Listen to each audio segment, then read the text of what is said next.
Okay, guys, so this is the last representation we want to look at. If I give you an equation, I want to see if you can find the slope. And it's pretty easy when the equation looks like this, because if you remember, the linear equations are y equals mx plus b. If they're in this form, we know that the m is our slope, right? So if I look at this linear equation, it's really easy. The number in front of the x, because it's in that form, is my slope. So I could say my m is -8. So that's my slope, right? Slope is -8. And that's easy. Let's move on to a more complicated example. Again, we want to get the m here in front of that y. The problem is this equation is not in this slope-intercept form, as we call it. So what a lot of kids want to do is they want to say 8 or 6, because those are the numbers in front of the x. But that's not correct because it's not in that form. So we have to get it to that form first by using what we learned in Unit 2. We're going to solve for y.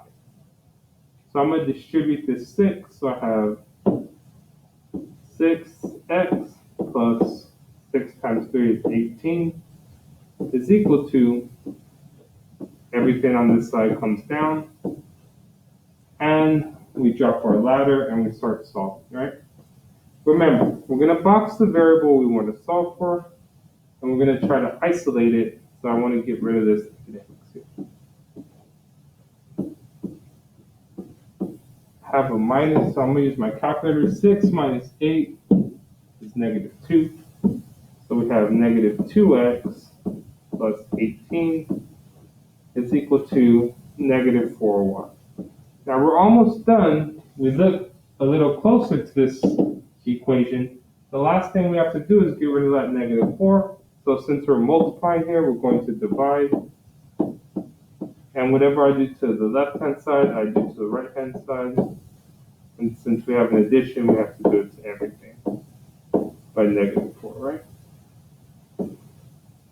So we end up with y is equal to -2 divided by -4